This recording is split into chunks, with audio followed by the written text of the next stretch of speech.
yang merupakan bagian terbesarnya yang sering disebut kromosomal DNA ya.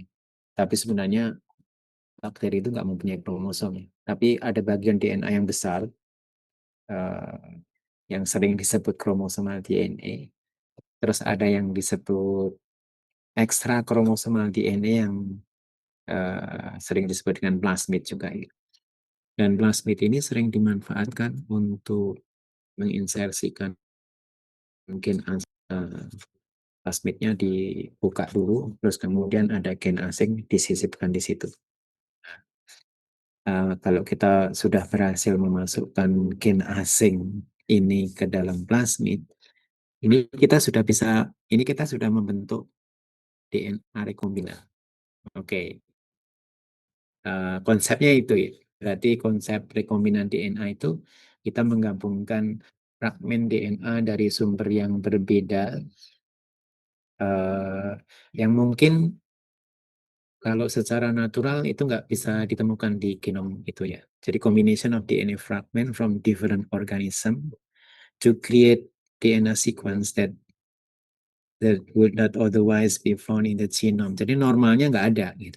Tapi karena kita manipulasi ya, kita manipulasi terus sehingga ada fragmen asing yang kita masukkan ke dalam suatu individu. Itu konsepnya rekombinan seperti itu. Nanti kalau dari proses rekombinan DNA ini kita ekspresikan, nanti protein yang dihasilkan ya kita sebut protein rekombinan. Jadi ada DNA rekombinan, kalau diekspresikan nanti kita mendapat protein rekombinan. Oke, itu ya yang harus dipahami dulu. Kenapa ini mungkin? This is possible because DNA from all organism have the same chemical structure. Oke, jadi mau DNA itu dari bakteri atau dari tanaman atau dari hewan, manusia, itu basically chemical structure-nya sama. Oke, jadi yang disebut genetic code yang ada di tabel yang sering kita lihat itu genetic code itu sifatnya universal. Oh, oke, universal. Walaupun ada kodon itu ya, ada kodon bias ya. Misalnya di genetic code itu kadang kita temukan ada kodon yang berbeda-beda, terutama di nukleotida yang terakhir ya, di yang ketiga itu beda-beda, tapi mereka mengkode asam amino yang sama, gitu ya. Jadi ada kodon yang mungkin lebih disukai oleh bakteri, apa lebih disukai oleh sel mamalia, itu kadang beda-beda ya. Tapi prinsipnya bahwa kode genetik itu sifatnya universal sehingga kita bisa memasukkan gen asing ke dalam plasmid bakteri. Terus kemudian bakteri itu akan mengekspresikan protein manusia. Oke, itu yang disebut rekombinan protein ya, rekombinan protein yang dihasilkan dari mengekspresikan DNA rekombinan itu disebut protein rekombinan. Oke, jadi kalau membuat rekombinasi DNA itu pasti ada proses, nggak jauh-jauh dari proses yang disebut cloning ya. Jadi kalau kita memasukkan fragmen DNA ke dalam plasmid, terus kemudian plasmidnya itu diperbanyak, cara memperbanyaknya plasmid tadi dimasukkan lagi ke sel bakteri, terus bakterinya disuruh, maksudnya bukan disuruh sih, tapi kita tumbuhkan dalam eh, medium yang sesuai dengan bakteri tersebut, itu plasmidnya akan mengalami amplifikasi atau perbanyakan seiring dengan pertumbuhan bakteri. Contohnya bakteri E. coli itu yang bakteri E. coli itu kan bakteri yang favorit ya. Favorit untuk proses cloning dan mengekspresikan protein rekombinan itu E. coli.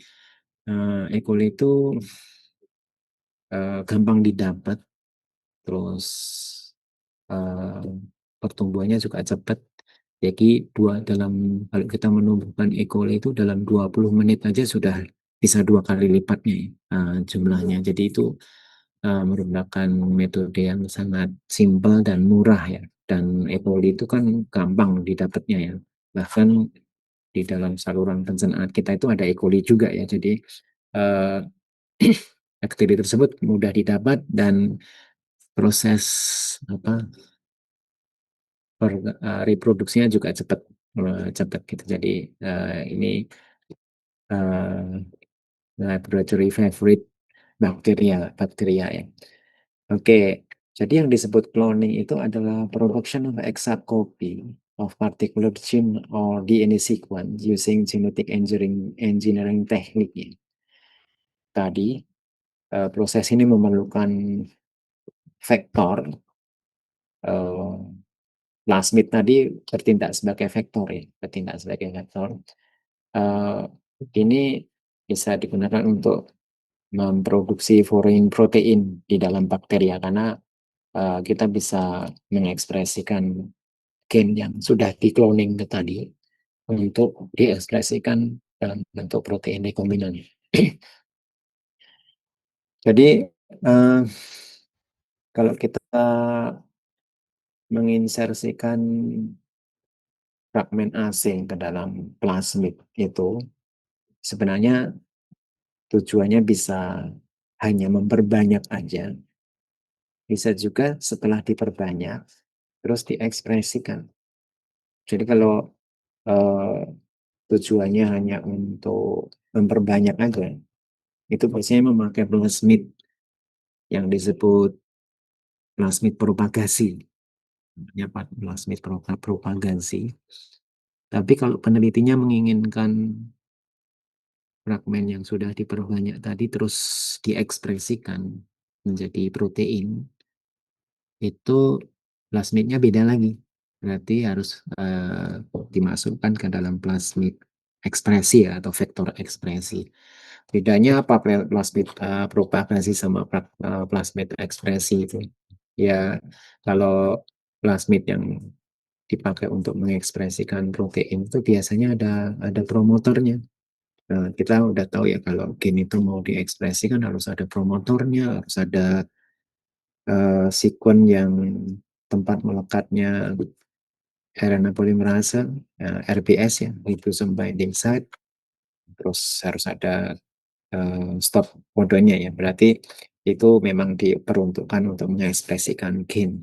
Tapi kalau tujuannya hanya memperbanyak aja, ya nggak perlu ada promotor ya, nggak perlu ada promotor, tapi tujuannya memang hanya memperbanyak, terus nanti disimpan, terus suatu saat kita pengen mengekspresikan misalnya, ya dipindah aja dari fragmen yang sudah ada di plasmid propagasi itu, dipindah, dipotong, kemudian dimasukkan ke dalam vektor ekspresi. Gitu. Oke. Itu yang biasa dilakukan di lab itu seperti itu ya.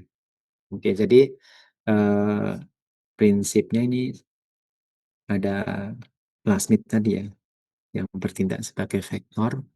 Ini ada fragmen of DNA yang berasal dari organisme lain ya. Terus plasmid ini dibuka dulu. Biasanya plasmid itu mempunyai situs ya atau tempat yang disebut multi-cloning site, multi-cloning site. Jadi di dalam multi-cloning site itu ada ada sekuen yang bisa dikenali oleh enzim restriksi.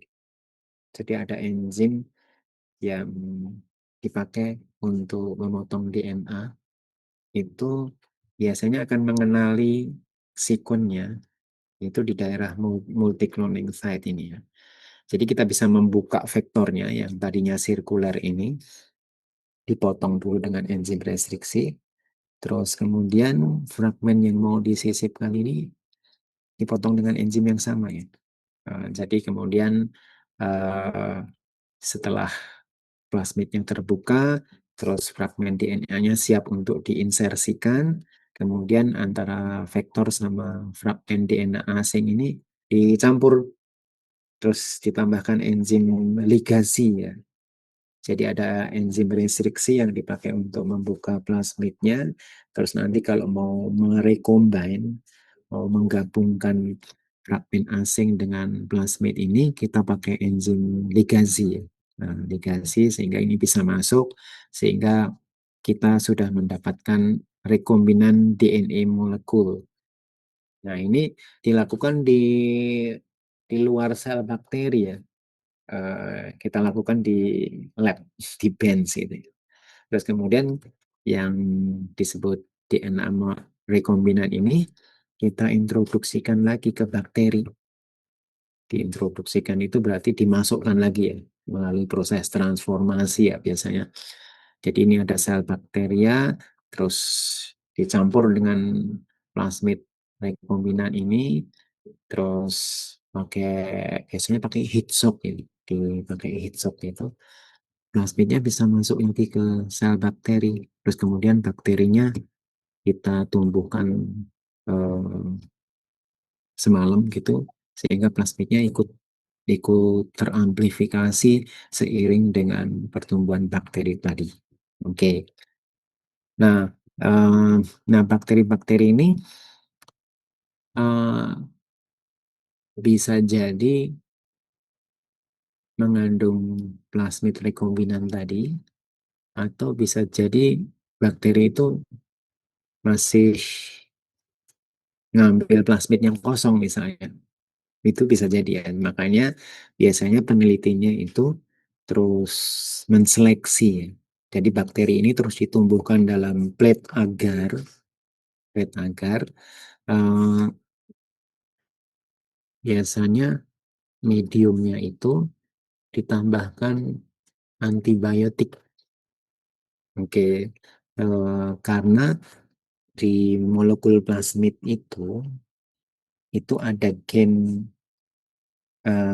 antibiotik resistennya ya. Jadi kalau bakteri itu berhasil mengambil plasmid tadi, itu biasanya dia jadi tahan terhadap antibiotik, menjadi tahan terhadap antibiotik. Sedangkan bakteri yang tidak mengambil plasmid, nggak berhasil mengambil plasmid, nah, berarti bakteri yang kosong ya, itu dia nggak akan survive waktu ditumbuhkan dalam medium yang mengandung antibiotik tersebut. Oke, itu biasanya proses seleksinya seperti itu ya.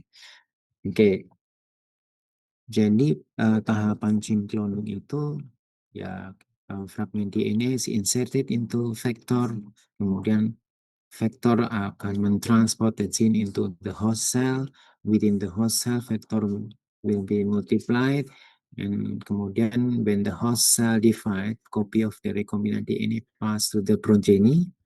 After large number of cell division, colony or clone identical fragment is produced. Itu prinsip dari gene cloning seperti itu. Berarti sebenarnya kalau kita melakukan PCR itu cloning juga ya. Karena kan memperbanyak fragmen juga ya sebenarnya. Oke, ya benar bahwa kalau kita melakukan polymerase chain reaction itu sebenarnya kita mengklon juga sih. Karena kan kita memperbanyak fragmen yang diapit oleh kedua primer forward sama primer reverse ya. Oke, jadi sebenarnya PCR itu cloning juga, tapi ada beberapa kelemahan atau perbedaannya antara cloning yang dengan menggunakan plasmid atau dibandingkan dengan yang menggunakan PCR ya. Kita tahu bahwa kalau kita melakukan perbanyakan DNA dengan PCR itu kan fragmen yang diamplifikasi itu kan terbatas sekali ya. Paling hanya 200 base pair sampai 500 gitu ya, pendeknya. Kalau di plasmid kita bisa mengklon fragmen DNA itu sampai 5.000 base pair atau 10.000 base pair is oke. Maksudnya bisa bisa panjang ya yang diklon itu bisa panjang. Dan eh, penggunaan PCR itu mensyaratkan kita harus tahu dulu sikunnya, sikun gen yang akan amplifikasi itu kita harus tahu sikunnya. Kalau kita nggak tahu sikunnya kan kita nggak bisa mendesain primer ya, nggak bisa membuat primernya ya. Tapi kalau diklon dengan plasmid itu asal kita potong dengan enzim restriksi tadi, terus bisa kepotong, itu bisa masuk ya, masuk ke dalam plasmid, terus kemudian plasmidnya bisa diperbanyak seiring dengan pertumbuhan bakteri tadi. Oke, jadi walaupun PCR itu cloning juga dan prosesnya cepat, tapi itu nggak bisa terus menggantikan total proses cloning yang dilakukan melalui plasmidnya. Karena ada beberapa aspek yang nggak bisa dilakukan dengan PCR itu. Nah, makanya proses gene cloning dengan menggunakan plasmid bakteri itu masih dilakukan sampai sekarang ya, sampai sekarang. Baik. Ini apa nih? Sama aja. Jadi ini ada vektor, kemudian ini ada DNA fragmen, terus bisa masuk dalam vektor, terus kemudian ditumbuhkan dalam bakteri untuk diseleksi tadi. Saya skip aja. Terus ini ada gambar yang tadi ya, sedikit menyinggung tentang enzim restriksi tadi ya, enzim restriksi.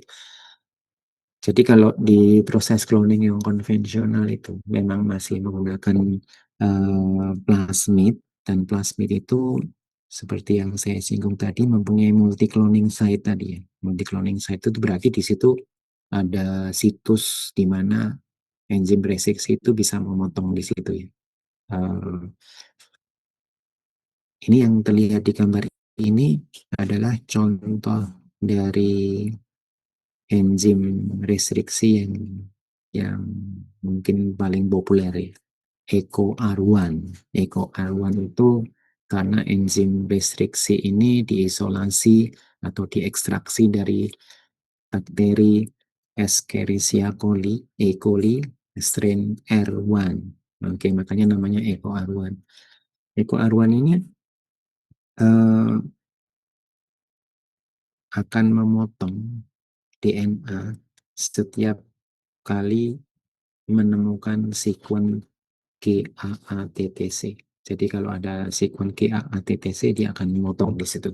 Uh, Oke, jadi sebenarnya kalau sebelum kita melakukan cloning, kita harus periksa dulu ya sebenarnya di fragmen yang akan dimasukkan itu, yang mau disisipkan itu, ada sekuen GAATTC nggak di tengah gen gitu ya, supaya nanti gennya nggak kepotong sendiri oleh enzim ini ya. Jadi kita harus meyakinkan bahwa enzim restriksi ini ada di luar gennya, ada di luar gennya, nggak ada di dalam gennya. Karena nanti kan kalau ada di dalam gen dia akan motong di tengah-tengah gen ya, di tengah-tengah gen. Oke, jadi uh, kalau misalnya di fragmen yang akan diinsersikan itu mengandung sekuen GAATTC, ya berarti nggak bisa ya. Kita nggak bisa memakai EcoR1. Terus ada pilihan enzim lain ya. Ada pilihan enzim lain, misalnya ini ada ALU1, ada HAE3, BAMH1, HindD3, dan sebagainya ya. Tentu saja enzim-enzim ini akan mengenali sekuen yang berbeda karena tadi EcoR1 kan GAATTC. Sedangkan yang enzim-enzim yang lain ini sekuen yang dikenali juga berbeda gitu. Oke, itu tahapan bagaimana kita membuka plasmidnya. Kemudian setelah plasmidnya terbuka, nah, foreign gene tadi atau fragmen gen asing tadi bisa dilegasikan masuk. Oke,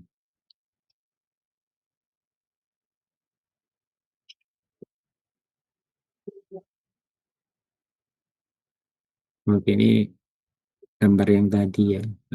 Ada plasmid, terus ini foreign gene-nya, contohnya misalnya ada insulin gene, bisa dimasukkan ke dalam plasmid, terus kita bisa membuat bakteri itu mengekspresikan human insulin. Human insulin. Oke, sebenarnya untuk proses cloning ini, pemakaian enzim restriksi itu bukan satu-satunya ya.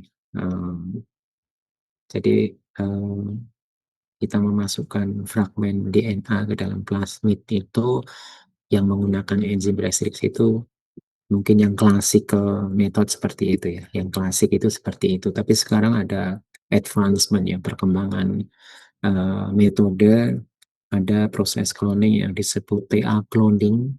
Jadi metode ini sebenarnya nggak memerlukan enzim restriksi dan prosesnya lebih cepat ya, lebih cepat. Jadi untuk prinsip dari TA cloning ini yaitu memakai komplementasi.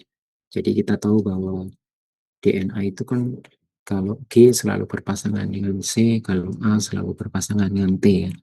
Nah ini fragmen yang mau dimasukkan ke dalam plasmid ini sengaja di ujung-ujungnya itu ditambahkan sekuen yang menggantung gitu ya, yang menggantung yang kemudian akan berkomplementasi dengan frag berkomplementasi dengan sekuen yang ada di plasmid. Oke, jadi contohnya ini misalnya di gambar ini fragmen yang dimasukkan itu sengaja ditambahkan ini ya, nukleotida CACC ini ya, CACC ini nanti CACC ini akan berkomplementasi dengan sekuen nukleotida yang ada di plasmidnya GTGG. Jadi ini langsung match gitu ya, masuk berkomplementasi sehingga fragmen asing tadi bisa masuk. Jadi nggak diperlukan enzim ligasi tadi ya, nggak diperlukan enzim ligasi. Jadi ini yang disebut uh, TA cloning yang merupakan cara lain ya, bagaimana kita membuat DNA rekombinan, memasukkan fragmen asing tadi ke dalam plasmid, terus kemudian uh, apa terbentuk rekombinan plasmid ya, rekombinan plasmid. Baik, jadi yang disebut vektor untuk gene cloning itu sebenarnya must be able to replicate within the host cell, jadi plasmid tadi harus bisa direplikasi di dalam host cell ya. Uh, Relatively small, less than 10 kb in size. Ini bisa juga um, berupa plasmid, bisa juga berupa bakteriofage ya. Bakteriofage itu adalah virus yang menginfeksi bakteri. Itu bisa juga digunakan untuk vektor, bisa juga bakteriofage itu. Ya, prinsipnya dengan cara menginfeksikan virus tersebut ke dalam bakteri, terus virus tersebut akan menginjeksikan DNA-nya ke dalam bakteri. Jadi nggak melalui proses transformasi seperti yang tadi yang kita bahas tadi. Ini uh, cara lain ya untuk memasukkan DNA ke dalam bakteri. Oke, jadi gambar ini menunjukkan tadi ya, bahwa di dalam sel bakteri itu ada bagian DNA yang merupakan bagian besarnya, yang biasanya di sini disebut bakterial kromosom. Tapi ingat ya, sebenarnya bakteri itu nggak mempunyai kromosom, tapi ini hanya untuk membedakan antara bagian DNA yang besar sama bagian DNA yang kecil yang ada di dalam plasmid tadi. Makanya plasmid itu sering disebut dengan ekstra kromosomal DNA ya, ekstra kromosomal DNA. Dan ini kalau yang bulat-bulat kecil ini dibesarkan, yang plasmid ini, yang plasmid ini. Karena biasanya untuk proses cloning, terus kemudian rekombinan DNA, itu kita lebih tertarik ke plasmidnya daripada di bagian DNA yang besar ini ya. Oke, jadi pada waktu mengisolasi plasmid DNA itu pasti ada tahapan di mana waktu disentrifugasi itu kromosomal DNA-nya udah ngendap, sementara plasmid DNA-nya masih ada di supernatan gitu. Sehingga nanti pada tahapan berikutnya kita bisa pisahkan antara supernatan sama peletnya. Nah, di supernatan itu ada DNA plasmidnya. Karena kita lebih tertarik ke DNA plasmidnya untuk proses cloning dan membuat DNA rekombinan itu, kita lebih tertarik ke plasmidnya. Oke, coba kita perhatikan ini di plasmid ini ya. Ada apa aja di plasmid ini? Jadi eh, plasmid ini sebenarnya mengandung tadi ya, eh, mengandung gen yang membuat bakteri itu tahan terhadap antibiotik ya. Jadi contohnya di plasmid ini ada gen yang membuat bakteri itu resisten terhadap kanamisin, ada tetrasiklin, ada juga ampicillin ya. Jadi kita bisa menggunakan salah satu dari antibiotik ini untuk menseleksi bakteri mana yang sudah mengadopsi plasmid dan bakteri mana yang nggak berhasil mengambil plasmidnya ya. Itu akan nggak survive di medium yang mengandung antibiotik ini. Oke, baik. Hmm, ini gambar contoh tadi ya. Selain menggunakan plasmid, sebenarnya apa kita bisa memasukkan DNA itu melewat virus yang disebut phage. Bakteriophage itu adalah virus yang menginfeksi bakteri. Jadi bakteriofage ini bisa bertindak sebagai vektor sama dengan plasmid tadi. Dan virus ini bisa menginjeksikan DNA asing ke dalam sel bakteri, terus DNA dari virus ini bisa berintegrasi ke bakteri, inspirasi bisa berintegrasi ke bakteri. Ini contoh lain dari vektor ya. Jadi vektor itu bisa plasmid, bisa bakteriofage. Oke. Nah, sebenarnya eh, setelah proses cloning tadi kan memungkinkan kita untuk mengekspresikan protein rekombinan ya, protein rekombinan. Jadi sebenarnya apa praktek untuk mengekspresikan protein rekombinan ini sudah lama ya. Bahkan pada tahun 1929 itu Alexander Fleming itu sudah menghasilkan eh, apa ya penicillin ya untuk antibacterial agent ya. Dan itu diikuti oleh produksi-produksi protein-protein yang lainnya. Sekarang kalau kita di drugstore gitu, misalnya kita mau membeli insulin atau somatostatin itu kan growth hormone. Kemudian ada protein yang disebut faktor 8, faktor 9 itu kan yang penting untuk penyakit hemofilia ya.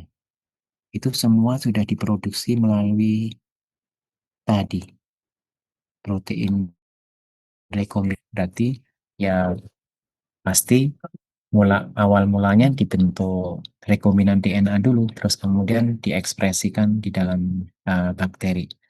Oke, jadi sekarang kalau kita beli misalnya hormon apa ya, hormon testosteron atau FSH atau LH gitu, yang nggak diambil langsung dari human misalnya, tapi sebenarnya itu sudah produk dari rekombinan DNA ya. Jadi sebenarnya yang mengekspresikan itu adalah bakteri. Oke,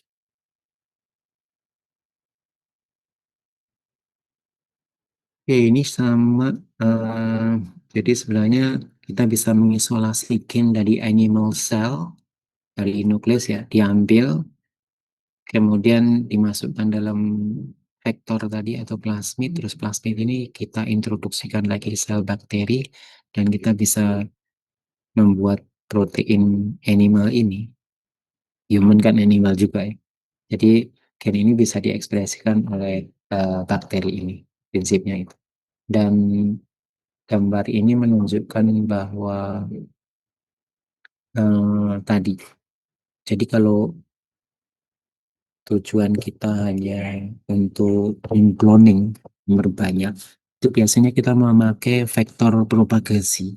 Yang biasanya vektor propagasi itu nggak ada promotornya, nggak ada RBS-nya, ribosome binding site ini, nggak ada terminatornya. Jadi sekedar untuk memperbanyak gennya ya. Tapi kalau dari proses cloning tadi, itu mau diekspresikan ya, gennya mau diekspresikan itu terus di ini ya, plasmidnya itu harus atau vektornya itu harus mengandung promotor, harus harus mengandung ribosome binding site, dan ada terminatornya ya. Sama seperti gimana gen itu harus diekspresi ya. Kalau gen itu kan ada promotornya, kemudian ada RBS-nya, terus ada terminatornya. Sehingga gen ini kalau dimasukkan ke dalam tempat ini, dia langsung terekspresi ya. Biasanya kalau kita beli beli plasmid di company gitu ya, itu sudah ada ininya. Promotornya udah ada, ribosome binding site-nya udah ada, dan terminatornya udah ada. Oke, jadi nanti kalau saudara risetnya itu mau mengekspresikan protein, kita tinggal beli aja di company ya.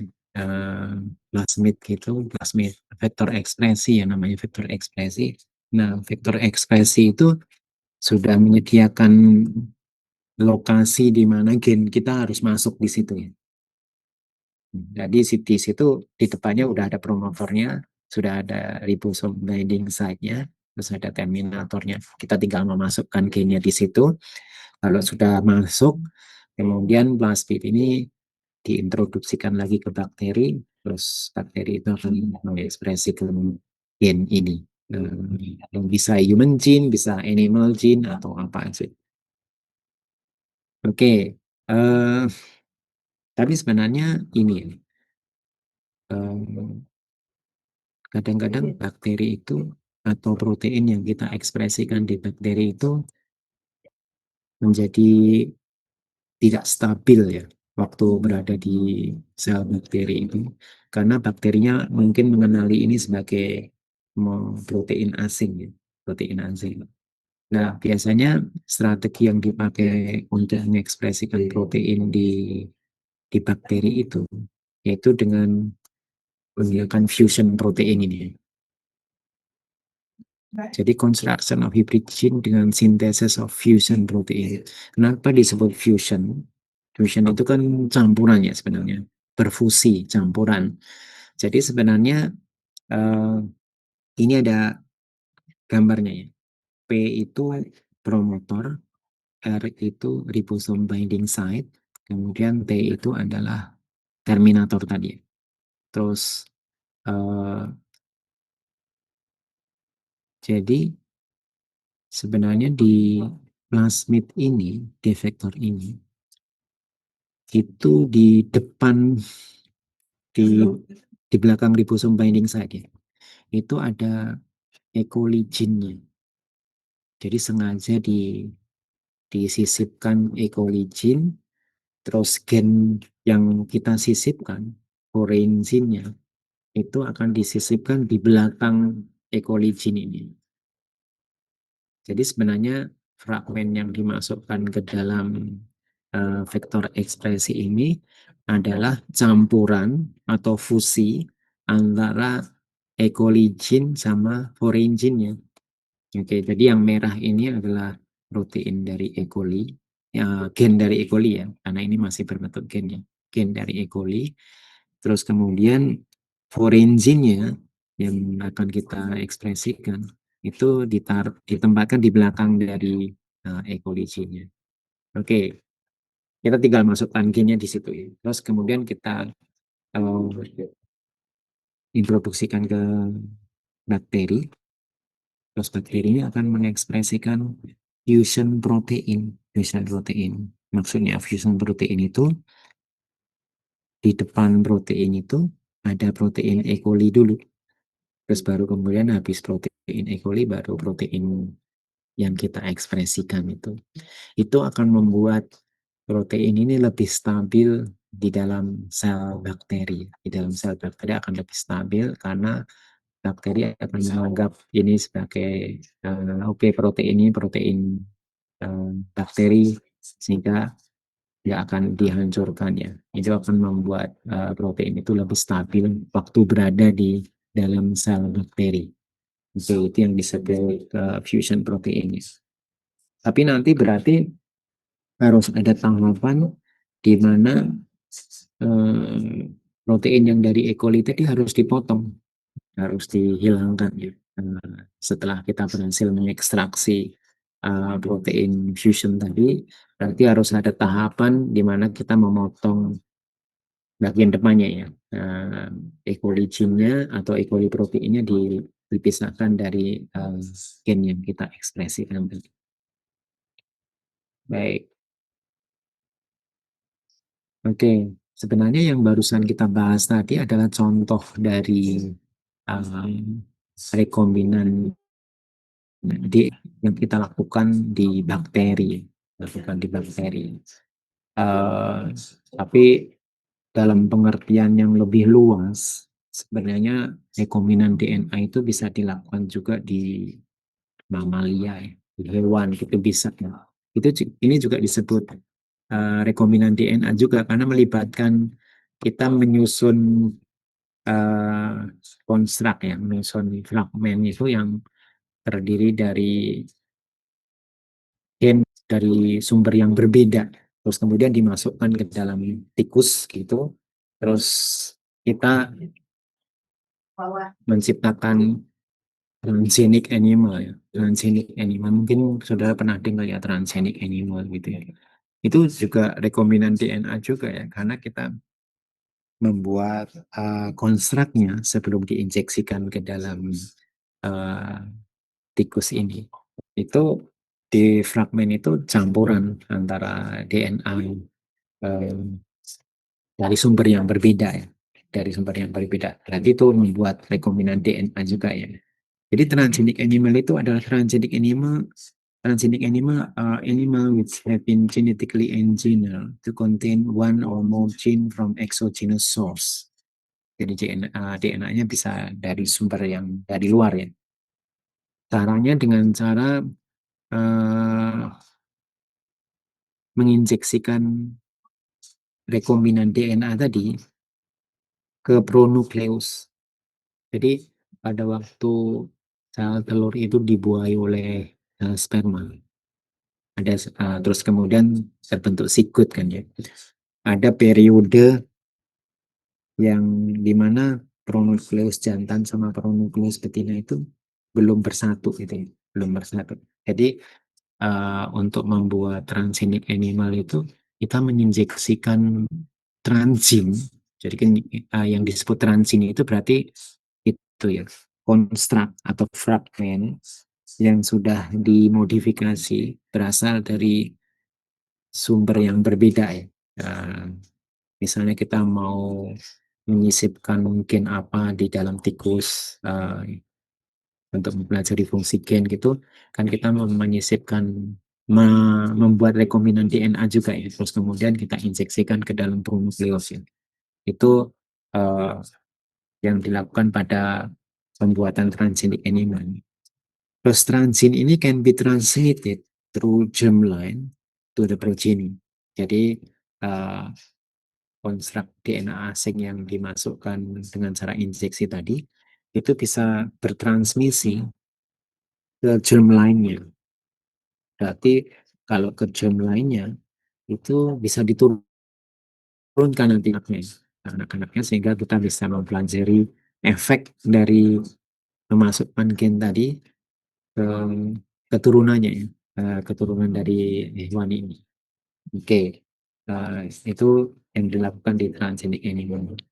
Jadi outline-nya atau prinsipnya sebelum kita membuat transgenic animal itu ya kita harus mendesain atau mengklon tadi konstruknya, terus ada tahapan menyuntikkan pronuclear microinjection ke dalam pronukleus tadi. Kemudian setelah uh, masuk ya apa konstruknya tadi, injected embrio ini terus ditransfer ke resipien ya. Ada resipien maisnya ya. Jadi ada proses transplantasi embrio itu kan proses injeksinya dilakukan secara in vitro ya dengan mikromanipulator gitu. Terus kemudian kalau sudah masuk embrio tadi yang sudah sedikit membelah ya, kita sebut embrio, ditransplantasikan balik ke surrogate mother-nya, resipien maisnya. Terus nanti uh, apa resipien mais ini akan menghasilkan transgenic animal. Tentu saja seperti bakteri tadi, kita harus men-screening ya. Mana tikus yang sudah membawa transin, mana yang nggak membawa transin. Yaitu kalau di bakteri tadi kan di screening pakai antibiotik ya. Jadi kalau bakteri yang nggak membawa plasmid itu nggak bisa survive di antibiotik tadi. Tapi kalau di animal gini proses screeningnya gimana? Ya gampang. Maksudnya dengan PCR ya. Jadi waktu waktu tikus itu lahir itu diambil jaringannya ya, bisa dari kuping, daun telinga atau dari ujung ekornya itu dipotong sedikit, kemudian diisolasi DNA-nya, terus kemudian dilakukan PCR. Nah, pasti penelitinya juga udah itu ya, sudah punya strategi primernya itu akan mengenali transin tadi. Primernya itu akan mengenali transin. Jadi nanti bisa dibedakan mana tikus yang merupakan tikus transgenik, mana yang tikus wild type atau bukan transgenik ya, atau wild type ya. Ini contoh konstruknya ya. Konstruk eh, itu kalau kita membuat konstruk itu ada promotornya, kemudian ini gennya yang gen yang kita mau ekspresikan di dalam tikus, terus kemudian ada poli E-nya ya, akhir dari gen tersebut. Eh, jadi konstruk ini yang akan bentuknya DNA ya, pasti ini yang akan di mikroinjeksikan ke pronukleus tadi, seperti ini. Apa diinjeksikan ke fertilized egg dengan mikromanipulator. Ini tahapan di mana pronukleus jantan, pronukleus betina itu masih belum bersatu ya. Terus kita bisa menginjeksikan DNA itu ke dalam pronukleus jantan ya. Kenapa dipilih pronukleus jantan? Karena biasanya pronukleus jantan itu lebih besar dan lokasinya lebih ke pinggir gitu ya. Sehingga untuk penelitinya itu lebih gampang menyuntikkan DNA itu ke pronukleus jantan dibanding dengan ke pronukleus betina ini. Karena ukurannya lebih besar ya pronukleus jantan. Oke, ini yang saya bilang tadi bahwa kalau tikus itu sudah lahir, tentu saja kalau tikus itu kalau melahirkan kan nggak hanya satu ya, bisa bisa 6, bisa 7 eh, apa anak tikus gitu ya. Itu harus diseleksi tikus mana yang membawa transin dan tikus mana yang masih wild type gitu. Oke, baru kemudian kalau kita yakin bahwa tikus ini transin, kita bisa analisa fenotipnya ya, fenotipnya. Jadi penggunaan transgenic animal itu untuk apa ya? Misalnya ya, kita mau mempelajari fungsi gen gitu ya, mempelajari fungsi gen. Uh, Fungsi gen itu bisa dipelajari dengan cara membuat transgenic animal. Jadi misalnya saudara mempunyai gen X, namanya gen X ya, sebut aja gen X contohnya. Terus kita ingin tahu sebenarnya gen X ini fungsinya apa ya, apa terlibat dalam proses apa. Kita bisa membuat overekspresi dari gen tersebut ya. Dibuat overekspresi itu berarti dibuat ekspresinya itu berlebihan ya, sehingga akan merusak fungsi ekspresi dari gen tersebut ya. Itu efeknya bisa dikatakan similar ya dengan kita menghilangkan gen tersebut ya. Karena sekarang ada juga teknologi knockout ya. Jadi kalau transgenik itu sebenarnya knockout itu termasuk transgenik juga, tapi it's not exactly the same ya. It's not exactly the same. Karena kalau transgenik itu kita memasukkan gen asing, tapi gen aslinya masih ada. Cuma kita mengganggu ekspresinya ya. Misalnya dibuat ekspresinya itu berlebihan gitu ya, sehingga eh, itu akan membuat apa fungsinya hilang juga kalau kita ekspresikan secara eksesif ya. Nah, itu apa fungsinya akan hilang juga. Bisa juga dengan menghilangkan ya. eh, Analyzing consequence of gene deletion, ya. Bikin knockout atau kita bisa menginsersikan masuk juga gen-gen asing knock-in seperti ini. Oke, itu beberapa aplikasi DNA rekombinan yang kita bisa pakai di animal ya, bukan di bakteri seperti yang tadi ya. Jadi yang disebut rekombinan DNA itu sebenarnya luas ya. Eh, Bisa untuk mengekspresikan protein rekombinan lewat bakteri tadi, bisa untuk mempelajari fungsi gen dengan cara membuat transgenic animal, bisa membuat knockout animal, bahkan sekarang eh, kalau saudara lihat di PubMed itu, kalau kita mempelajari fungsi gen itu, mereka pakai CRISPR-Cas9. CRISPR-Cas9 itu yang lagi populer metode untuk bisa mendelay gen sehingga tercipta knockout.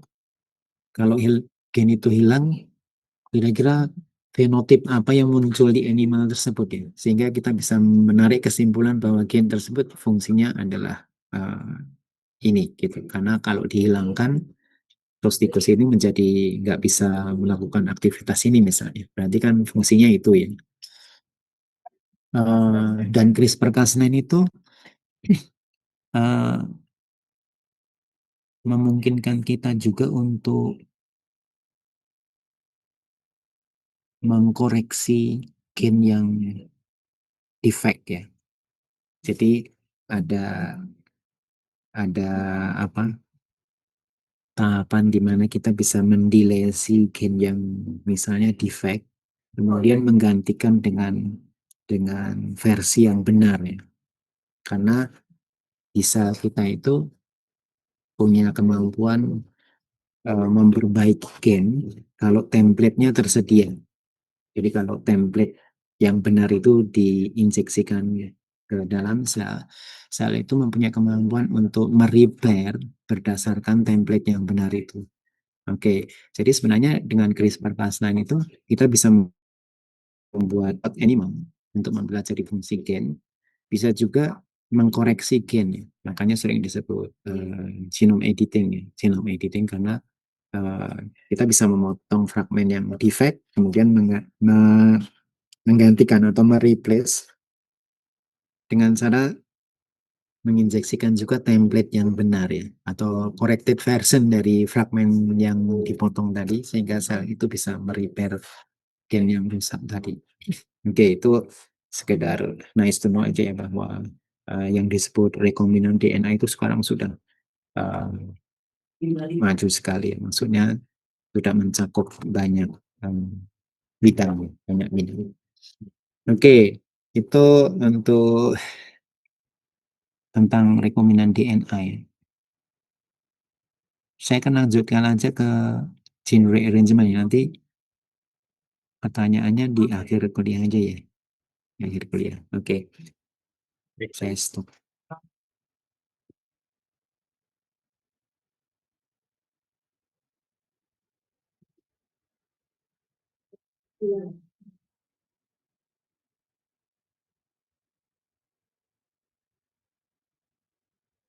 Sekarang kita ganti ke gene rearrangement. Gene rearrangement ini sebenarnya rekombinan DNA juga. Sebenarnya rekombinan DNA juga, tapi terjadi secara natural. secara natural. Jadi bukan karena manipulasi di lab ya, yang barusan kita bahas tadi kan itu man-made gitu ya, maksudnya dimanipulasi ya oleh manusia. Tapi rearrangement gene ini adalah proses rekombinasi yang terjadi secara alami di genom kita ya. Ya bukan kita aja, di animal, di mana-mana ya, maksudnya di makhluk hidup ya, itu gene rearrangement bisa terjadi ya. Jadi perubahan definisinya adalah perubahan sequence gene within genome. Perubahan sequence gene seperti yang terlihat di gambar ini ya sebenarnya. Original kromosomnya A, B, C, D, E, F, G, terus setelah mengalami duplikasi menjadi A, B, C, D, D, F, G, atau bisa juga mengalami dilesi, A, B, C, D-nya hilang. Nah ini akan membuat rearrangement ya. Kita tahu bahwa sebenarnya kalau kita bicara tentang kromosom itu, misalnya kromosomnya mengalami dilesi, itu berapa gen yang ada di situ ya? Bisa banyak gen ya, yang hilang atau mungkin duplikasi misalnya, berapa banyak gen yang mengalami duplikasi di situ. Oke, jadi sekuen dari gennya berubah ya, sekuen dari gennya berubah. Change in gene sequence within genome. Ini bisa menyebabkan perubahan ekspresi juga. Jadi gene segment recombination yang bisa memunculkan new phenotype, yang bisa memunculkan new phenotype. Perubahan ini bisa terjadi, dan ini harus tak edit ya. Jadi yang disebut gene rearrangement itu bisa terjadi sepanjang evolusi, karena yang namanya gene duplication itu kan mungkin terjadi pada periode yang panjang loh. Sepanjang evolusi itu gen kita bisa mengalami duplikasi. Nah, duplikasi sehingga muncul gen baru karena hasil duplikasi tadi terus bermutasi secara independen, akhirnya menjadi gen yang berbeda gitu. Walaupun itu hasil duplikasi, uh, menjadi gen yang namanya beda, tapi fungsinya pasti masih mirip-mirip, masih mirip. Jadi rearrangement itu bisa terjadi sepanjang evolusi, bisa juga terjadi sepanjang individu itu hidup gitu loh. Sepanjang lifetime ya, during lifetime ya. Jadi bisa sepanjang evolusi, bisa sepanjang individu itu hidup. Nanti kita lihat contohnya mana yang terjadi di proses evolusi, mana yang terjadi selama kita hidup ya. Karena biasanya kalau saudara search di mana ya, di Google gitu, apa yang disebut gene rearrangement, itu biasanya yang dicontohkan yaitu yang terkait dengan pembentukan imunoglobulin sama sel T reseptor itu ya, yang dimana pembentukan antibodi dan juga sel T itu melalui proses benar-benar perubahan susunan urutan fragmen gen ya, selama masih di bone marrow sampai ke timus sampai akhirnya dihasilkan imunoglobulin itu melalui proses perubahan susunan fragmen gen ya. Biasanya yang dicontohkan itu ya, tapi sebenarnya gene rearrangement itu mencakup pengertian yang lebih luas ya. Bahkan kromosom translokasi itu bisa dikatakan gene rearrangement juga ya, karena terjadi perubahan urutan gen ya, terjadi perubahan urutan gen.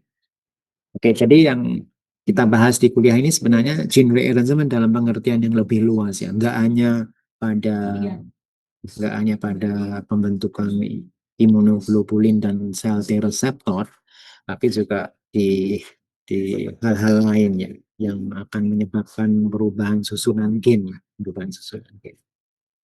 Oke, jadi yang disebut gen itu ya, segmen of DNA yang mengandung instruksi for making a particular protein. Jadi biasanya susunannya di genom kita itu ada gen A, gen B, gen C, misalnya ini dalam kromosom ya.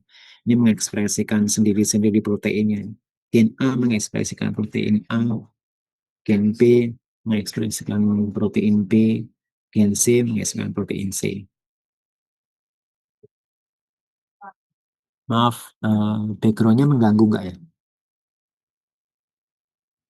Tidak mengganggu, Bapak. Terdengar jelas ya? Terdengar jelas.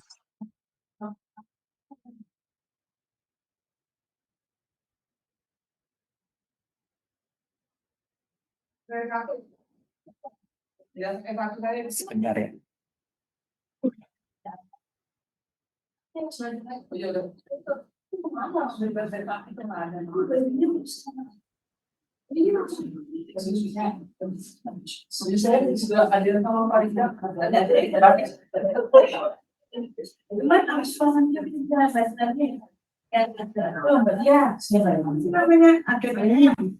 Tapi modelnya yang maksudnya buat dari sana. Cuma sini aja deh. Ya udah. Itu ya kalau berubah oh iya, iya, sehingga dari sana. Memang.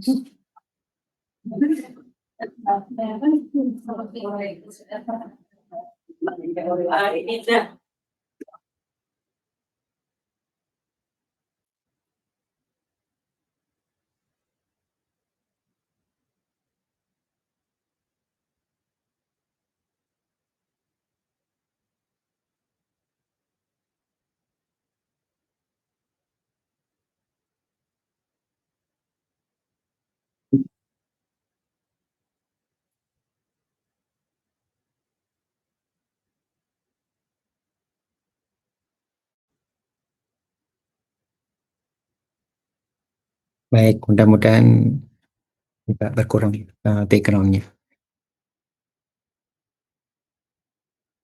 Baik, tadi sampai ini ya. eh, ini susunan gen yang ada di genom kita seperti ini. Terus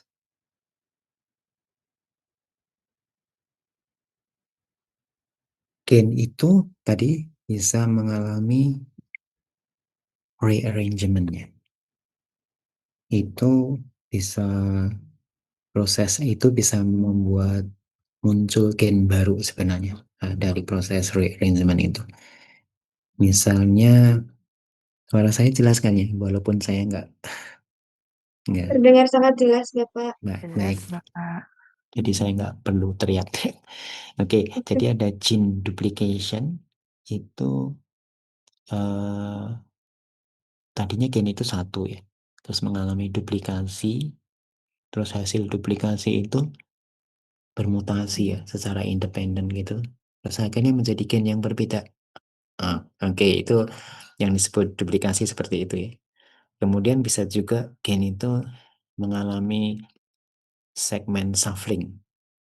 Itu yang disebut segmen shuffling itu two or more gene can be broken and rejoined to make hybrid gene. Nah, itu proses rearrangement juga.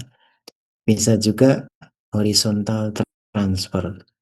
Itu bisa a piece of DNA can be transferred from genome of one cell to that of another. Ini mungkin lebih banyak terjadi di bakteri ya. Di bakteri kalau kita mencampur bakteri strain A dengan bakteri strain B di dalam medium yang sama, mungkin akan muncul strain C yang merupakan gabungan dari strain A dan strain B.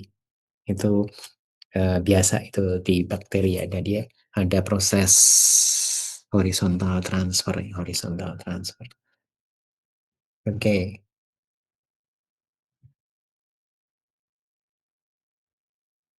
ini gambarnya ya. Mechanism that can create DNA or gene rearrangement. Tadi ada gene duplication itu seperti ini. Tadinya gennya satu, terus kemudian sepanjang evolusi ya, selama proses evolusi itu gen kita bisa mengalami duplikasi. Terus jadi dua sini. Terus masing-masing hasil duplikasi ini bisa bermutasi secara independen ya. Terus akhirnya menjadi gen yang berbeda. Bisa itu hasil duplikasi ya. Terus kemudian ada yang disebut segmen shuffling. Jadi antara gen A sama gen B ini bisa bertukar segmen ya, bisa bertukar segmen seperti ini, atau bisa juga terjadi horizontal transfer seperti ini ya. Ini banyak terjadi di bakteri ya sebenarnya. Kalau misalnya ada bakteri dari strain A dicampur dengan strain B, nanti akan terjadi strain baru hasil percampuran dari uh, ini pasti akan menciptakan apa rearrangement juga ya, rearrangement juga ya. Oke, nah berarti rearrangement tadi terutama gene duplication itu akan gak apa-apa ya. Jadi eh, itu jadi proses rearrangement ini akan memunculkan fenomena homolog ya.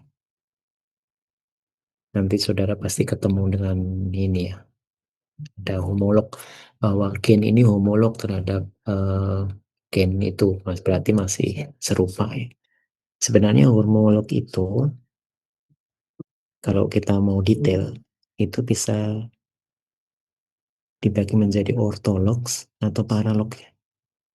Jadi yang disebut ortolog itu kalau gen itu eh, ada di dua spesies yang berbeda, tapi diturunkan dari gen yang tadinya sama di last common ancestor-nya. Oke, makanya kita mempunyai, contohnya kita mempunyai gen insulin ya. Kita mempunyai gen insulin, di tikus juga ada, di rat juga ada, bahkan di ikan juga ada. Itu disebut ortolog ya, karena gen yang sama, tapi berada di spesies yang berbeda. Oke, itu disebut ortolog. Tapi proses rearrangement tadi itu bisa memunculkan paralog juga.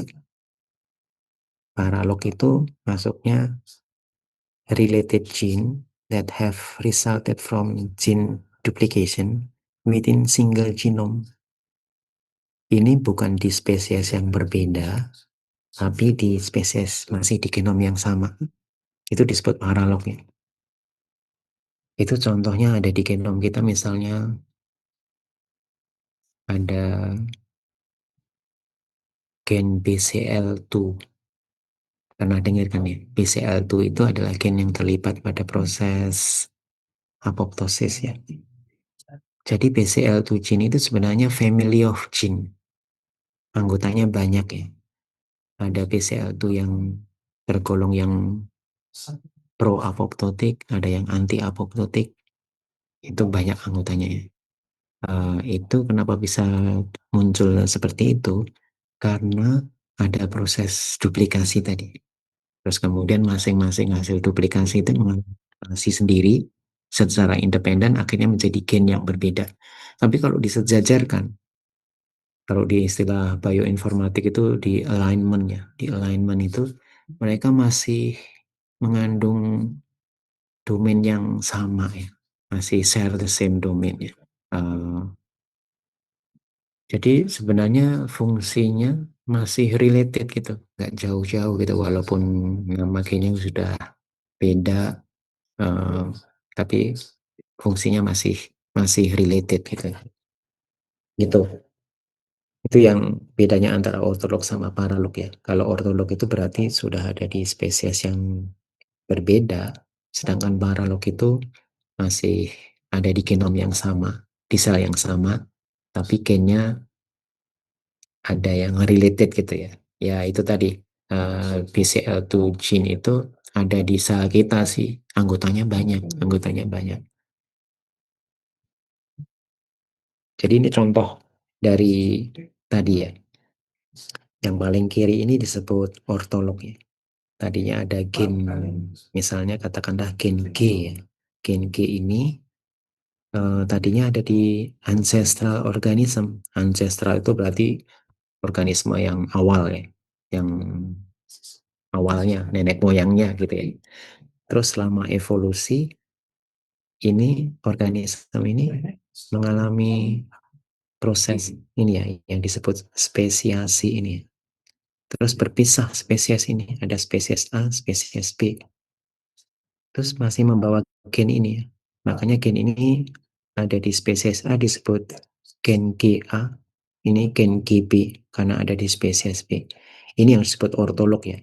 Makanya kita mempunyai androgen reseptor atau insulin, tikus juga punya. Tikus juga punya. Oke, mereka masih homolog ya. Makanya kita sebagai ilmuwan biomedik, misalnya mau mempelajari androgen reseptor misalnya, atau estrogen reseptor, yang nggak harus pakai human cell, pakai tikus juga bisa. Karena sebenarnya gen itu masih masih homolog ya, atau lebih tepatnya disebut ortolog ya, ortolog. Tapi kalau paralog, yang disebut paralog ini ada gen G ya, ada di ancestral organismnya, kemudian mengalami duplikasi menjadi gen G1, gen G2, masih dalam sel yang sama. Ini disebut paralog. Tetapi selama proses evolusi itu, sebenarnya antara ortolog sama paralog itu bisa terjadi secara simultan ya.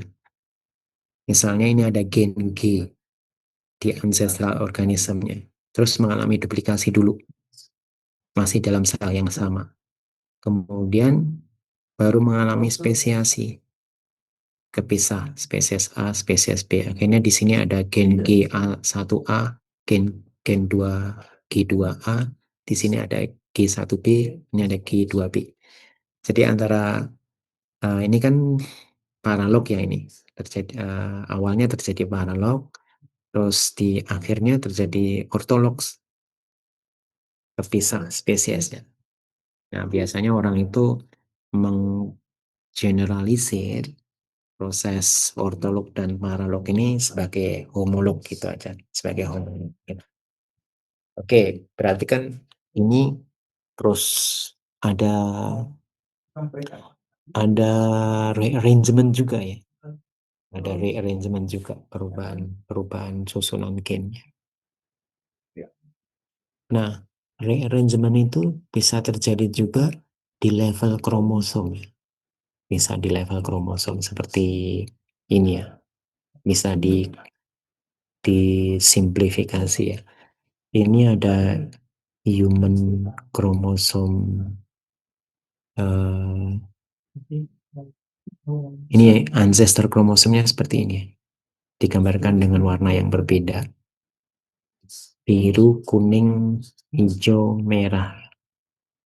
Itu selama mengandung gen-gennya, gen urutan gen yang sama. Itu di lemur, orang hutan, dan human itu bisa ada di mungkin kromosom yang berbeda ya, tapi susunan gennya sama. Jadi maksudnya selama proses evolusi itu fragmen-fragmen itu bisa berpindah. Maksudnya contohnya di ancestor kromosom itu kalau human di kromosom 3. Terus di warnanya ini ya, biru, kuning, hijau ini. Tapi nanti mungkin di orang hutan dia ada di kromosom nggak nomor 3 ya, misalnya di kromosom nomor berapa, tapi gennya sama di situ ya. Cuma kromosomnya mungkin bukan di kromosom nomor 3 ya, di kromosom yang lain, tapi susunan gennya sama gitu. Oke, jadi ini ada perbandingan, ada di lemur, orang hutan, ada plus ini human ya perbandingannya. Bahkan di kromosom yang nomornya berbeda ya, tapi susunan gennya itu sama ya. Maksudnya gennya ada di antara ancestor kromosom sama yang terus kemudian di lemur, orang hutan, human itu susunan gennya sama, terus urutannya bisa beda. Kalau kita perhatikan di sini kan ini biru, kuning, hijau, merah. Ini bisa berubah gitu loh. Di orang hutan berubah urutannya ini menjadi merah, biru, kuning, hijau dan sebagainya ini. Jadi ada arrangement lah, ada arrangement tapi di level kromosom, di level kromosom. Oke.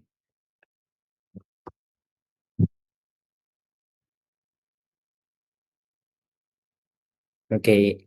Kemudian ini ada mekanisme lain di mana rearrangement itu bisa terjadi ya.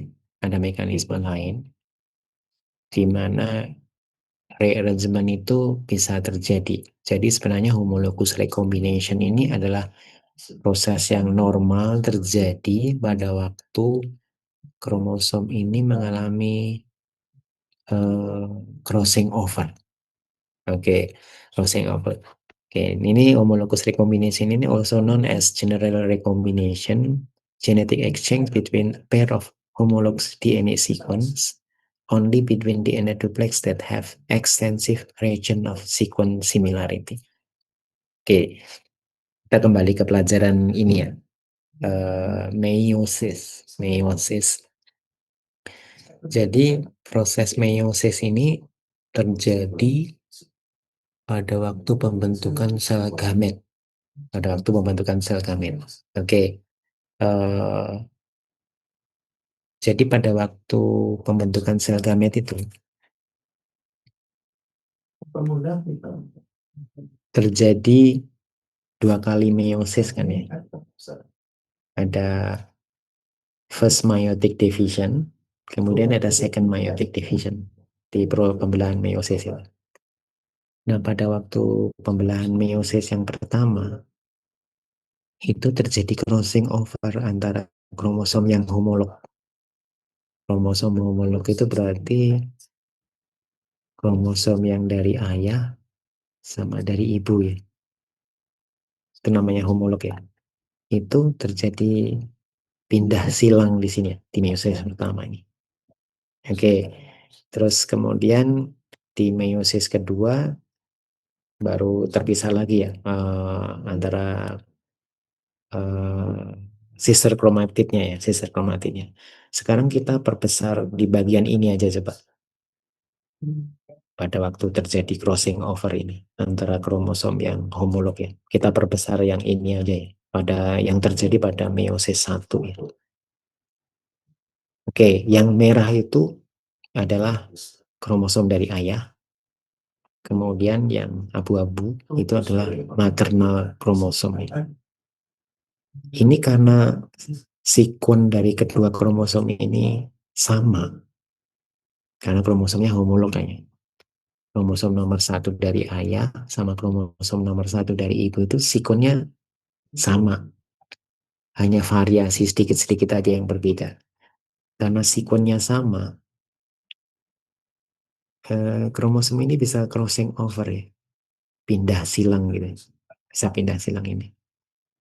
Oke, kita bisa bayangkan kalau kromosom itu pindah silang, berarti kan susunan gennya juga berubah ya. Susunan gennya juga berubah. Ada ada rekombinasi ya, ada rekombinasi percampuran antara gen ayah sama gen ibu ya, bercampur gitu. Oke, berarti bisa kita logik ya, secara logik ya. Ini ada misalnya eh, proses rekombinasi yang terjadi atau gene rearrangement yang terjadi pada proses homologous recombination itu seperti ini. Ini tadinya diploid cell, terus mengalami pindah silang tadi selama selama proses meiosis. Nanti hasilnya itu akan terjadi kombinasi-kombinasi baru seperti ini di kromosomnya itu.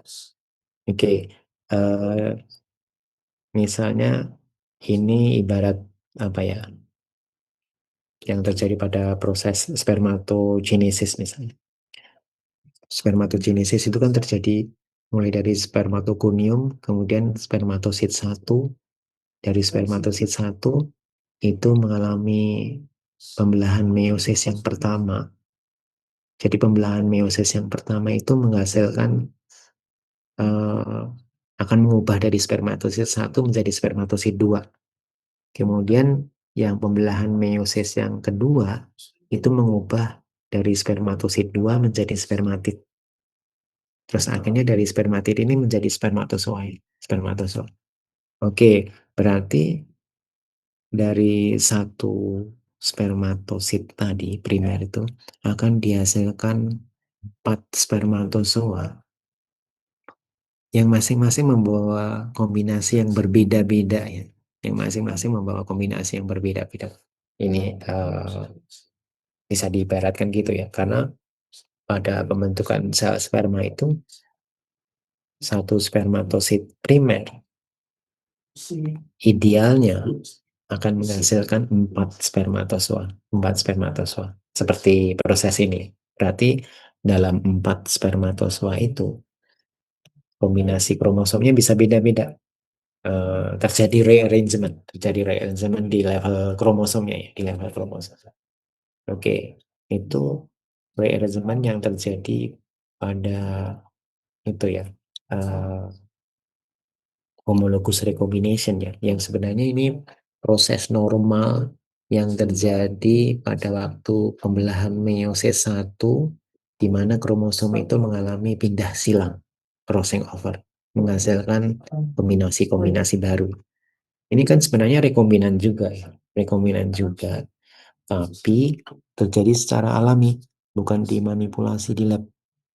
Oke, yang kedua ada mekanisme lain yaitu transposisi.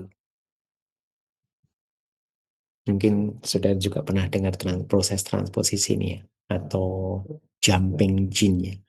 Ini adalah movement of DNA segment atau mobile genetic element from one position in the genome to another. Jadi ada fragmen DNA yang pindah dari posisi tertentu ke posisi lain masih dalam satu genom yang sama. Ini sering terjadi di bakteri ya sebenarnya. Berbeda dengan homologous recombination tadi yang memerlukan sequence similarity yang ekstensif ya. Tadi kalau transposisi ini tidak memerlukan substansial region of DNA homologi. Jadi pindah gitu aja ya. Nah, karena perpindahan ini akan mengubah urutan gen ya, akan mengubah urutan gen sepanjang kromosom. Cause unusual type of mutation that add new information to genome.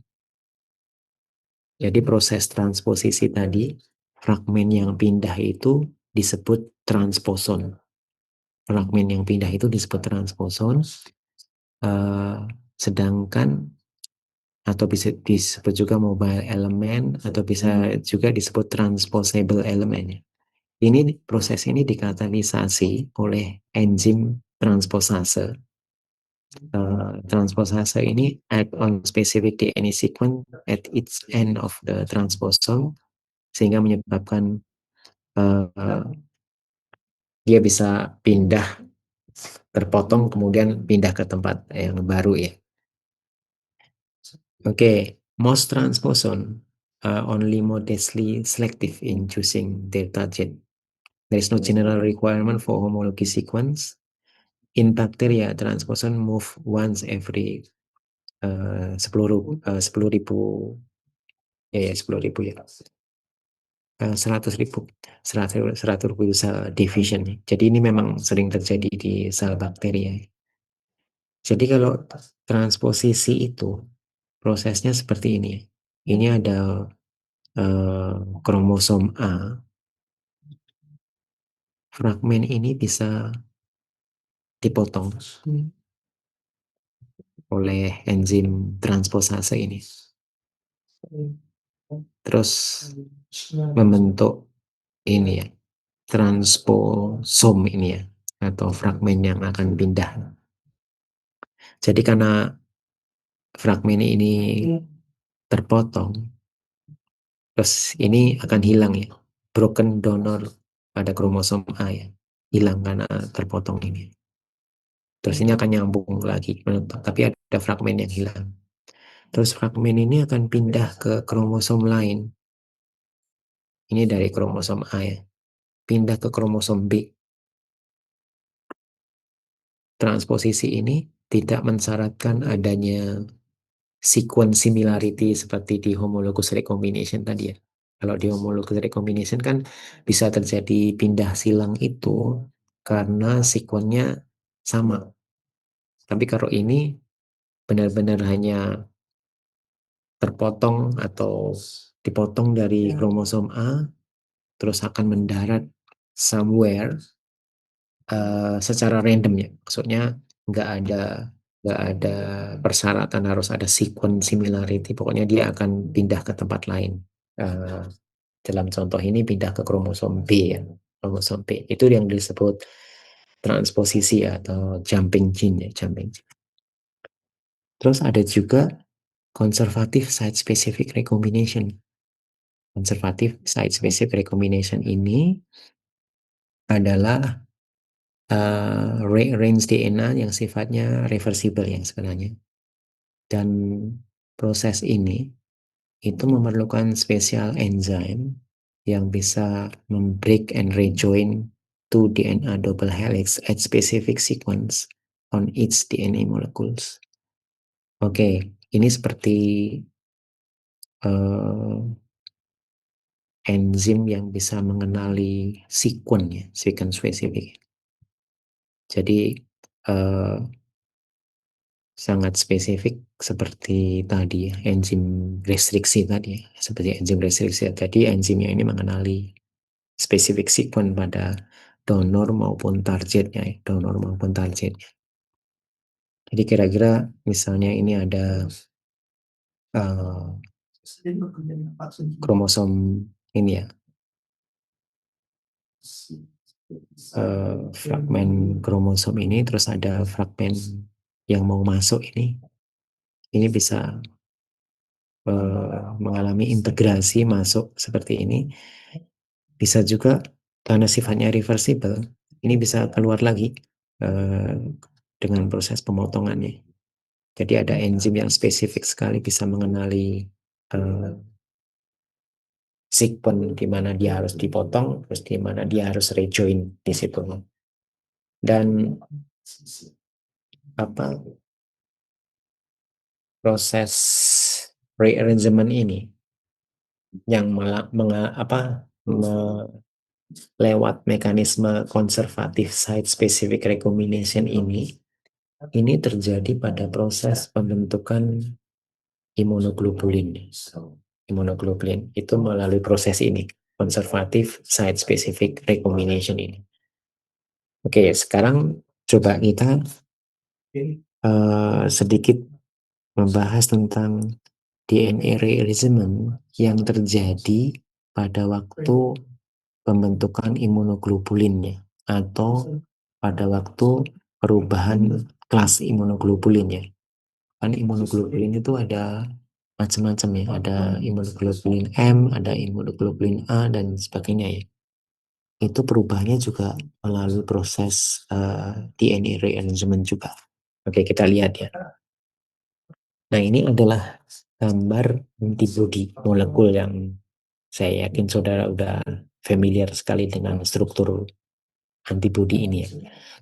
Antibody itu mempunyai heavy chain. Jadi yang digambarkan dengan warna hijau tua itu adalah heavy chain ya. Terus kemudian yang warna hijau muda itu adalah light chain-nya. Ya kan ya? Kan saudara dapat apa sih KDI ya? Yang imunologi dasar ya. Eh, tentang imunologi itu pasti ngomong tentang antibody, molekul antibody juga. Jadi molekul antibody itu ada heavy chain-nya, ada light chain-nya, terus bagian yang mau mengikat antigen ini dibentuk oleh heavy chain dan light chain-nya ya, light chain-nya. Oke. Nah, kalau kita perhatikan di rantai-rantai tadi ya, itu ada bagian konstan dan variable regionnya ya, dari immunoglobulin chain. Jadi yang light chain ini ada bagian variable regionnya, terus ada constant regionnya. Terus yang heavy chain juga ada variable regionnya, ada constant regionnya. Jadi antara light chain dan heavy chain ini terus akan membentuk bagian yang akan berikatan dengan antigen tadi ya, dari molekul ini. Uh, Antigen binding site-nya kan di sini ya. Ini dibentuk oleh ada peran dari heavy chain, ada peran dari light chain-nya, ada light chain-nya.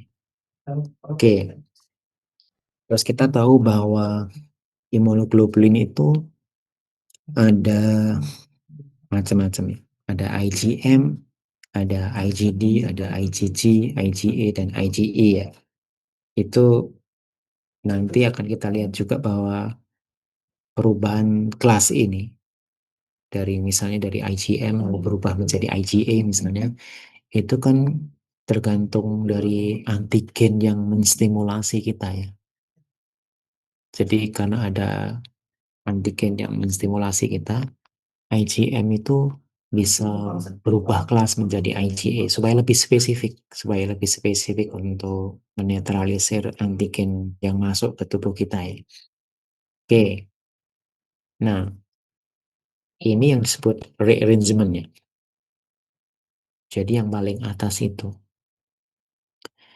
Jadi sebenarnya rekombinasi yang terjadi selama proses pembentukan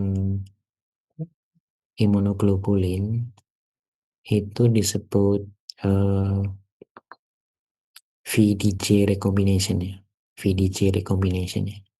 Eh, ini yang terlihat di gambar ini adalah VJ joining process yang terlibat pada pembentukan rantai ringan dari antibodi tadi. Hanya rantai ringannya ya dari imunoglobulin tadi.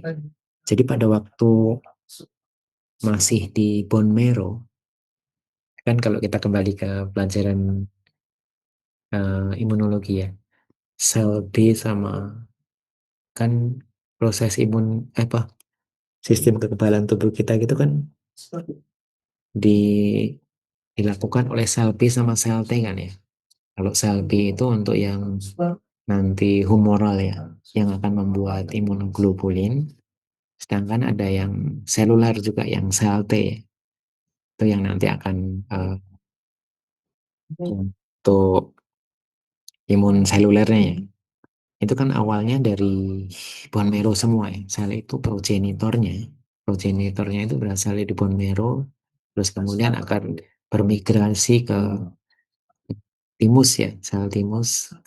Terus sel B ini akan berubah menjadi antibodi, akan menghasilkan antibodi, sedangkan sel T ini nanti akan ke sitotoksiknya ya, langsung menetralisir apa selnya, menetralisir bakterinya atau virusnya langsung secara seluler gitu ya. Nah, ini saya contohkan rearrangement yang terjadi selama pembentukan light chain dari imunoglobulinnya, light chain dari imunoglobulin. Jadi pada waktu di bone marrow itu fragmen gennya untuk pembentukan rantai ringan itu masih banyak ya. Ini fragmennya itu ada fragmen V yang singkatan dari variabel ya, dari V1 sampai V40 ya. Kemudian ada J-nya, J itu dari joining, itu ada J1 sampai J5. Terus kemudian baru ada C ya, constant region-nya ya. Ini masih banyak fragmennya pada waktu masih di germline-nya ya, asalnya itu masih banyak. Kemudian mengalami rearrangement during B cell development ya. During B cell development ini ada proses pemotongan ya, ada proses pemotongan terus tinggal V1 sampai V3, ini C3 sampai C5 misalnya. Kemudian terus ada proses trans uh, dipotong lagi jadi V3, C3, C4, C5 misalnya, terus mengalami splicing, akhirnya dia produk akhirnya itu, final produknya itu hanya diambil satu dari masing-masing ini ya. Kan ada fragmen V dari variabel, kemudian ada fragmen dari J dari singkatan joining, terus ada C-nya ya, ini constant constant region-nya ya. Ini untuk membentuk membentuk messenger RNA yang siap ditranslasikan menghasilkan protein yang akhirnya menjadi rantai ringan dari imunoglobulin. Itu diperlukan hanya masing-masing satu dari kombinasi ini. Ini yang dicontohkan di sini ada V3, C3, dan C. Mungkin nanti ada pembentukan rantai ringan yang mungkin V1, C1, dan C misalnya. Oke, jadi dari gambar ini eh, kita bisa melihat bahwa terjadi terjadi rearrangement pada waktu proses pembentukan rantai ringan dari imunoglobulin, melalui VJ recombination ini ya, VJ recombination ini. Oke, eh, proses yang sama rearrangement tadi terjadi pada waktu pembentukan human heavy chain pada imunoglobulinnya, heavy chain pada imunoglobulin. Tapi di sini ada bedanya ya. Kalau di heavy chain itu ada kelompok D-nya itu ya. Kalau yang di light chain tadi kan hanya V, C sama C ya. Sedangkan kalau di heavy chain-nya itu ada D-nya ya. Dari diversity ya, dari diversity. Oke, eh, proses rearrangement yang sama itu terjadi pada waktu pembentukan heavy chain juga ya. Jadi dari sekian V1 sampai V40 terus D-nya itu ada D1 sampai D25 ya. Ini C1 sampai C6. Ini terjadi kombinasi-kombinasi yang bisa bervariasi sekali ya, bervariasi sekali tergantung dari antigen yang menstimulasi untuk pembentukan imunoglobulin tersebut. Oke, terus itu tadi kan bagaimana light chain dan heavy chain itu terbentuk melalui proses rearrangement. Ternyata rearrangement juga terjadi pada proses perubahan kelas dari imunoglobulin.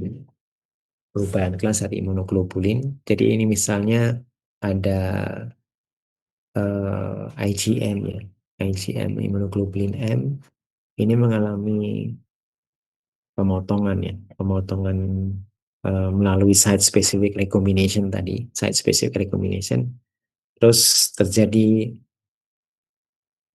eh, rekombinasi baru, kembali rekombinasi baru dari IgM berubah menjadi IgA. Jadi kan ini ada perubahan kelas ya, perubahan kelas dari imunoglobulin dari IgM menjadi IgA melalui proses rearrangement juga. Baik, uh, itu tadi adalah apa yang disebut dengan VDJ recombination ya. Kalau saudara baca di gene rearrangement yang terjadi pada imunologi, itu yang disebut dengan VDJ recombination karena melibatkan fragmen dari V region atau variable region, kemudian D itu diversity, terus J itu joining, uh, bersama constant region tadi ya. Ada rekombinasi baru ya yang diperlukan untuk pembentukan rantai ringan dan rantai berat dari imunoglobulin ya.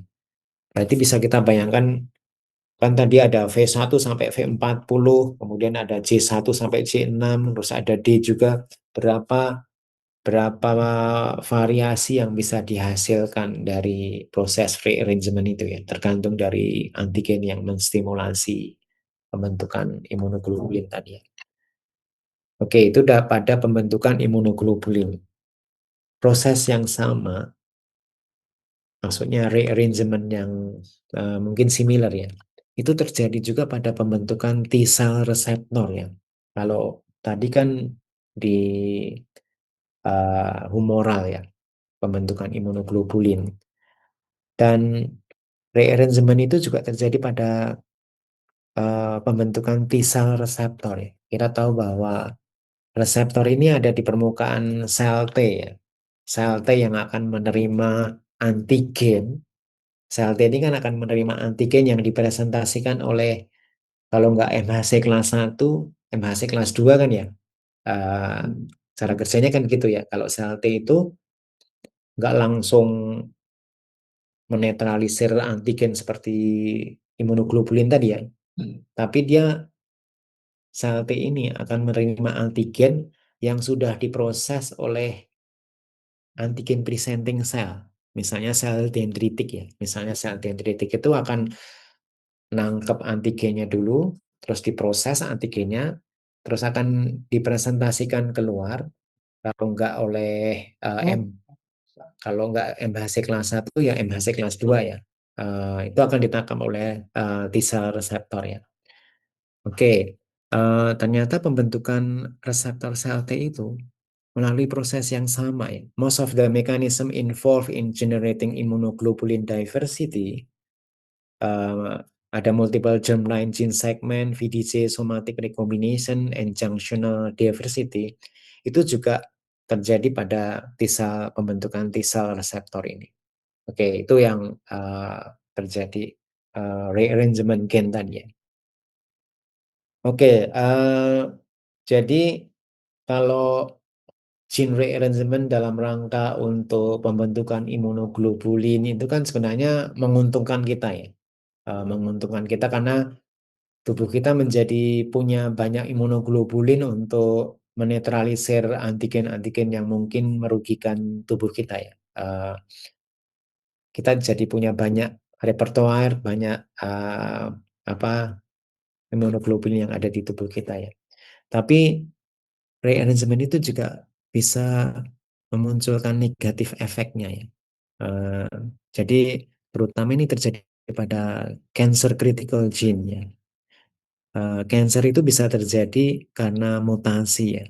Mutasi itu bisa dua macam, bisa gain of function, maksudnya kalau kalau gen mengalami mutasi, dia menjadi eksesif ekspresinya itu. Bisa juga loss of function ya. Maksudnya kalau terjadi mutasi, ekspresinya hilang, loss of function ini. Misalnya ini tumor supresor itu kan normalnya on terus ya.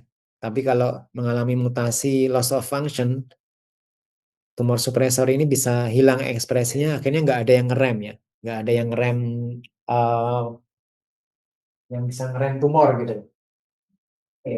Terus kalau gain of function itu contohnya misalnya proto-onkogen ya. Proto-onkogen itu bisa, kita punya proto-onkogen ya di tubuh kita.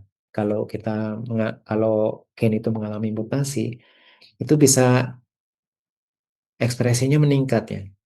Yang proto-onkogen itu yang harusnya nggak menyebabkan apa-apa ya, kita sehat-sehat aja, itu bisa berubah menjadi onkogen ya.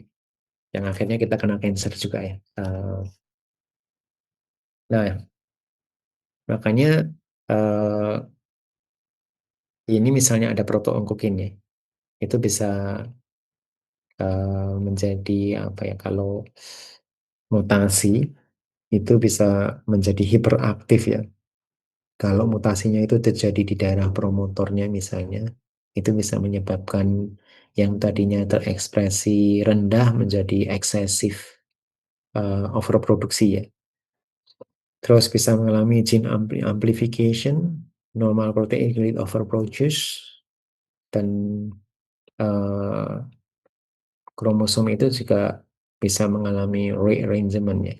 Yang tadinya apa, normal-normal aja, kalau kemudian mengalami translokasi, itu bisa menyebabkan gen yang tadinya ekspresinya normal menjadi berlebihan gitu ya. Eh, Berarti rearrangement karena yang terjadi di kromosom tadi bisa menyebabkan cancer juga ya. Contoh yang paling gampang ini misalnya ada proses translokasi antara kromosom 9 sama kromosom nomor 22. Jadi proses translokasi ini penyebab penyakit CML ya, chronic myelogenous leukemia ya, kanker darah ya, kanker darah. Ini disebabkan karena breakage and joining gen ABL dan BCR ya. Jadi hybrid gen ini mengkode penyatuan ABL dan BCR ini akan menyebabkan protein yang disebut kimerik ya. Kimerik itu kan campuran gitu ya, antara BCR sama ABL ini. ABL ini adalah tyrosine kinase involved in the cell signaling dan substitution of BCR fragment for the normal and terminus of ABL make it hyperactive ya, sehingga menstimulasi inappropriate proliferation of the hemopoietic precursor cell. Makanya penyatuan gen ini BCR ABL ini menyebabkan produksi sel darah putih yang berlebihan ya, karena proses apoptosisnya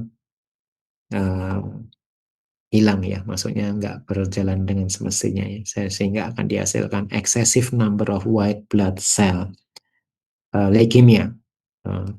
Prosesnya ini ada kromosom nomor 9, terus ini nomor 22 ya. Fragmen dari kromosom nomor 22 ini bisa pindah ke nomor 9 ini. Sehingga terus kromosom nomor 22 ini menjadi kecil ya. Ini mungkin pertama kali ditemukan di Philadelphia, makanya pada kejadian translokasi ini terus memunculkan kromosom kecil nomor 22 yang disebut Philadelphia kromosom ya. Oke, jadi prosesnya ini ada gen BCR di kromosom nomor 22, ada ABL, gen ABL di kromosom nomor 9, karena terjadi translokasi, BCR dan ABL ini menjadi bersatu. Nah, bersatunya BCR sama ABL ini menyebabkan produksi sel darah putih yang berlebihan tadi ya, sehingga menyebabkan leukemia. Jadi ini contoh dari rearrangement yang nggak selalu menguntungkan kita ya. Kalau pembentukan imunoglobulin tadi kan ya kita diuntungkan ya, kita menjadi lebih banyak variasinya dari imunoglobulin ya. Sementara ada proses rearrangement juga yang menyebabkan penyakit juga bisa ya. Oke, as a summary, gene rearrangement itu sebenarnya sama dengan rekombinasi DNA juga, tapi terjadi secara natural ya, nggak dimanipulasi di lab gitu ya.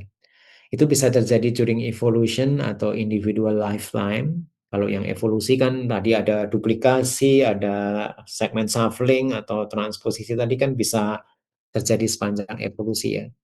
Tapi bisa juga terjadi selama individual lifetime ya. Misalnya pembentukan imunoglobulin itu kan selama kita hidup gitu. Terus proses translokasi kromosom itu kan selama kita hidup juga, bukan selama evolusi ya. Gene rearrangement can create new gene and or family of gene melalui tadi ya ini bisa, sorry,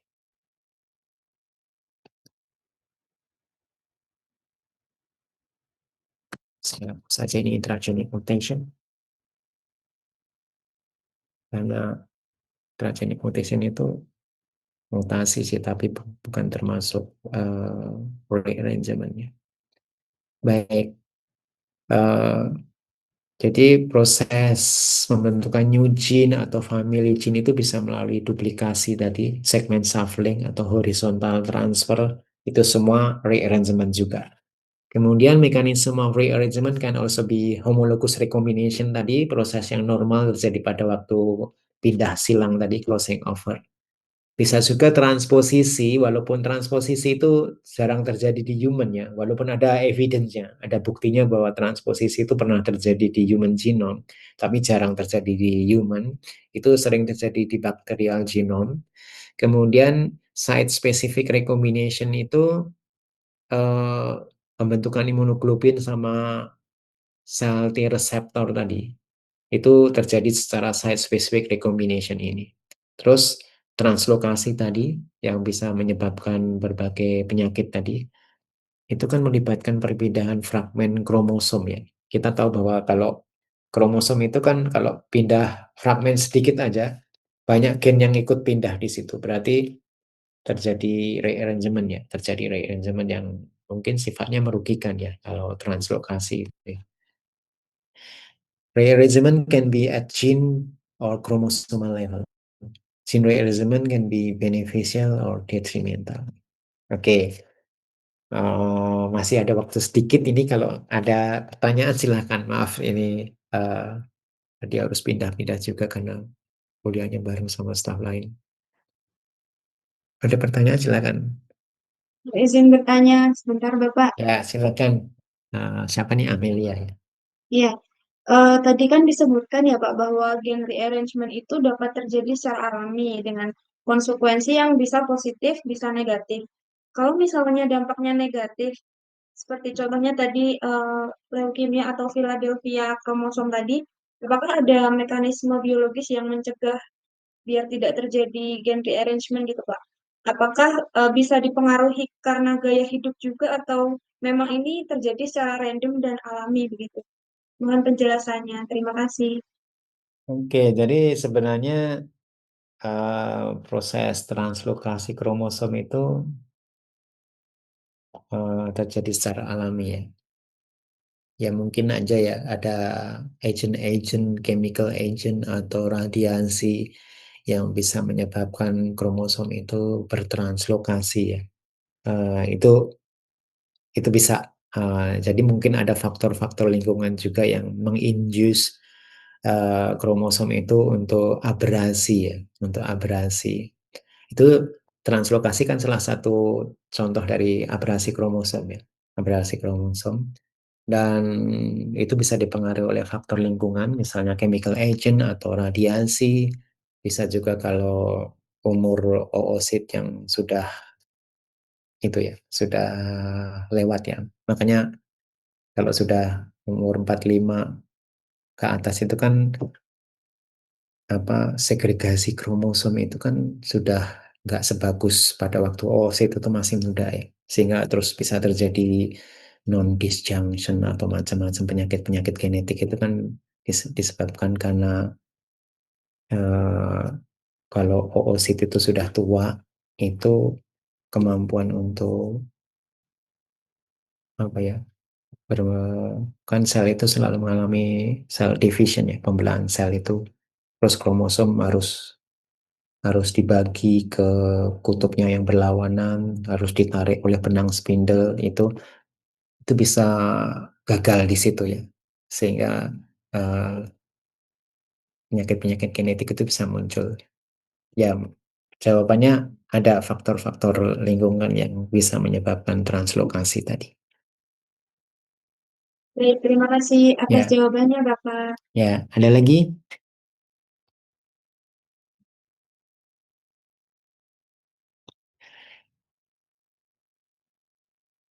Baik, kalau tidak ada, mudah-mudahan prinsipnya aja ya bisa dipahami bahwa rekombinan DNA tadi menyisipkan gen asing untuk tujuan tertentu, bisa untuk cloning, bisa untuk mengekspresikan protein rekombinan, bisa untuk mempelajari fungsi gen dengan membuat transgenic animal atau knockout animal, tapi itu semua kan man-made gitu ya, manipulasi di laboratorium, sengaja dilakukan, dimanipulasi.